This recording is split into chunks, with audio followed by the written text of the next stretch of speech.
Hello everyone, welcome to mind makeup with Neena. कैसे हैं आप सब? आई होप आप सब अच्छे होंगे, हैप्पी होंगे और हेल्दी होंगे। फ्रेंड्स, आज है 23 अगस्त 2022 और रात के बज गए हैं लगभग 11। अक्सर मुझे रात को काफ़ी लेट हो जाया करता है व्लॉग्स बनाने के लिए, क्योंकि दिन में मैं स्कूल में बिज़ी रहती हूँ और शाम को 4 बजे तक मैं बेटे को लेकर घर पहुँचती हूँ। तो उसके बाद थोड़ा बहुत घर का काम होता है, बेटे को भी थोड़ा टाइम देना होता है, फिर डिनर विनर की तैयारी। तो ये वक्त रहता है जब मैं शांति से अपना जो ये काम है वो कर सकती हूँ। तो जैसा कि मैंने अभी आपको बताया कि लगभग रात के 11 बज चुके हैं और आज का जो मेरा व्लॉग है वो होने वाला है मेरे स्टार्टअप पर। और जैसा कि मैंने आप सबको बताया था कि मेरे स्टार्टअप का नाम है mind makeup content writing and media private limited. और आप में से बहुत सारे लोग जानते हैं और जो नहीं जानते उनको मैं ये बताना चाहूँगी कि जो मेरा ये स्टार्टअप है ये लोकलाइज्ड एड डेवलपमेंट पर है। और इसको मैंने जो शुरू किया था वो किया था लिसनर एसटी टेक्नोलॉजीज़ की हेल्प से। तो लिसनर जो है वो भी एक स्टार्टअप है जो अपॉर्चुनिटीज़ देता है बाकी लोगों को, जो मेरे जैसे लोग हैं जो कुछ करना चाहते हैं, उनके पास कोई आइडिया है, वो उस पर फर्दर काम करना चाहते हैं, तो लिसनर उनको हेल्प करता है अपने आइडिया को स्टार्टअप का रूप देने में।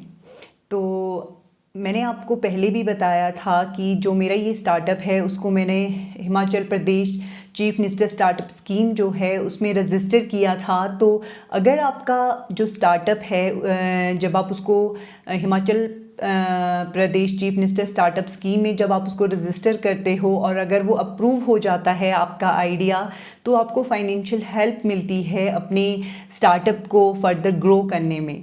तो मैंने भी अपना जो स्टार्टअप है वो रजिस्टर किया था। तो पहला लेटर जो हमको आया था, जो मैंने इंक्यूबेशन सेंटर चूज़ किया था अपने स्टार्टअप के लिए, वो था हिमाचल प्रदेश यूनिवर्सिटी। तो वहाँ से जो हमको फ़र्स्ट लेटर आया था रजिस्टर करने के बाद, वो आया था 7 मई को। तो उसमें जो बताया गया था वो मैं आपके साथ शेयर करूँगी।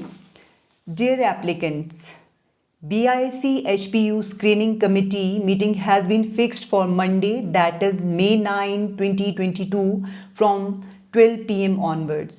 Make the presentation of your idea, makes 10 slides and you will get 10 minutes to present followed by a 5 minutes discussion.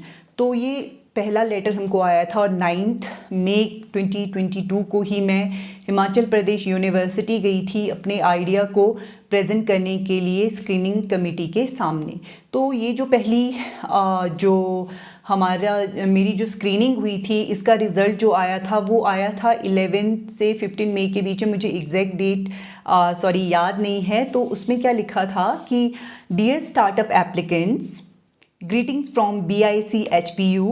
We are pleased to inform you that you cleared the first round and now your application will be forwarded to the business experts.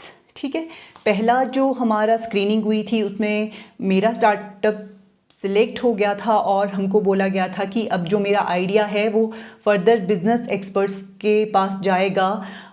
उसका जो financial, economical, business and scale of feasibility है उसको check करने के लिए वो business expert के पास मेरा जो आइडिया है वो जाना था।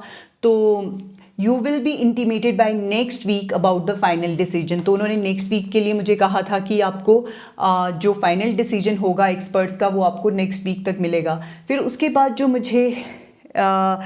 बाद जो मेरा जो सेकंड राउंड हुआ था जिसमें एक्सपर्ट्स बैठे थे, तो उसमें मुझे अपनी जो मैंने पिछली स्क्रीनिंग कमेटी के सामने जो मैंने अपने आइडिया को जो प्रेजेंट किया था, जो मैंने प्रेजेंटेशन बनाई थी, उसको मैंने थोड़ा सा रिवाइज किया था, कुछ चेंजेस उसमें लाए थे और उसको मैंने एक्सपर्ट के सामने रिप्रेजेंट किया था।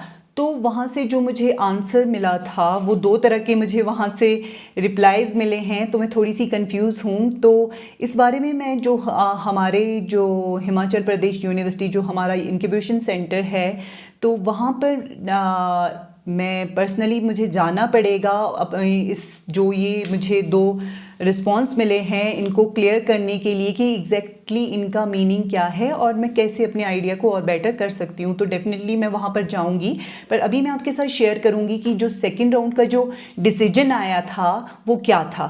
तो जो सेकेंड राउंड का पहला जो डिसीजन है वो मैं आपको बताऊंगी। तो पहला वाला वो जो एज अ सिंपल मैसेज मुझे मिला था वो था, because blogging and advertising are not new concepts, this idea lacks originality and novelty.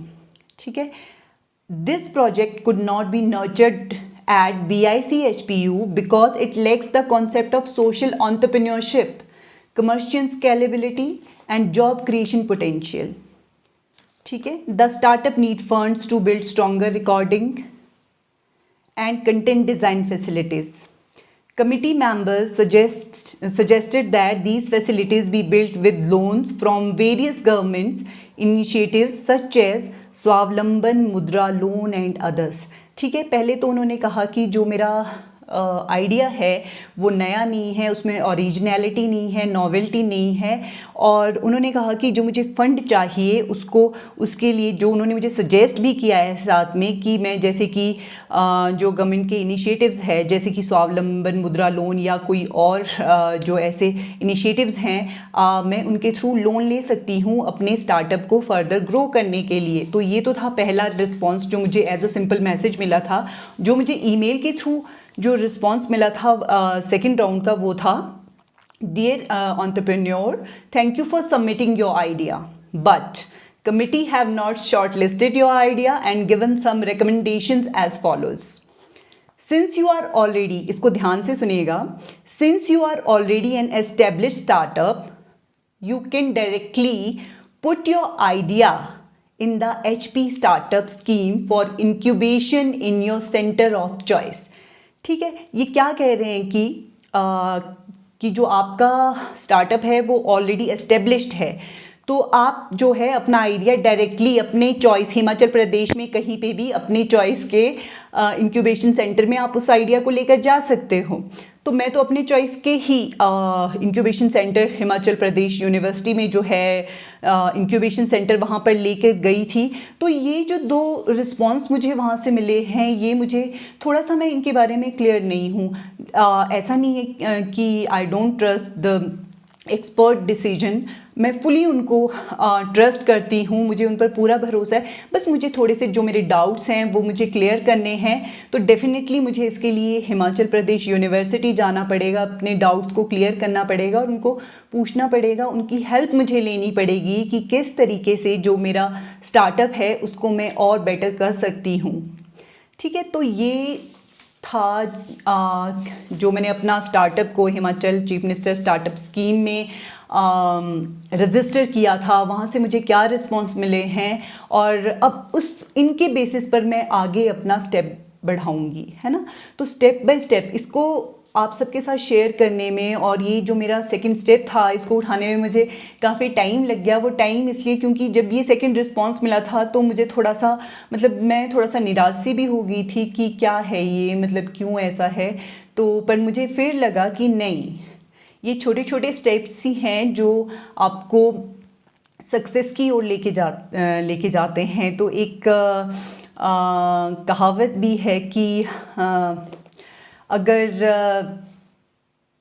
जो सफलता है वो मिलना ना मिलना आपकी वो किस्मत की बात होती है, लेकिन हम उसके लिए कोशिश भी ना करें ये गलत बात है।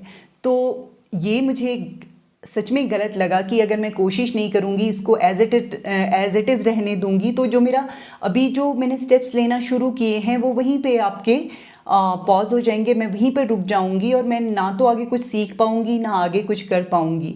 तो थोड़ा सा टाइम मुझे ज़रूर लगा है, लेकिन मैंने ये स्टेप लिया है और मैं बाकी लोगों को भी यही सजेस्ट करूंगी कि लाइफ में कभी भी हमको किसी भी जगह पर मुसीबत हमारे सामने आ सकती है, थोड़ी देर के लिए हम रुक जाएं, कोई बात नहीं, ठीक है। परेशानियों से घबराना थोड़ी देर के घबराना और बात है, लेकिन उनके सामने थोड़ी देर के लिए रुक जाना, वो रुकते हम इसलिए हैं शायद कि हमें टाइम मिले ये सोचने के लिए कि उन परेशानियों से हम कैसे बाहर आ सकते हैं। तो हमें उन परेशानियों से घबराना नहीं है और सोच समझकर हमने अपना स्टेप आगे बढ़ाना है। और यकीन मानिए ऐसे एक एक स्टेप करके ऐसे धीरे धीरे आप अपनी मंजिल तक ज़रूर पहुंचेंगे। तो आज के व्लॉग में बस इतना ही। अगले व्लॉग में मिलेंगे बिल्कुल नए टॉपिक के साथ। तब तक के लिए अपना ख्याल रखिएगा। Thank you everyone.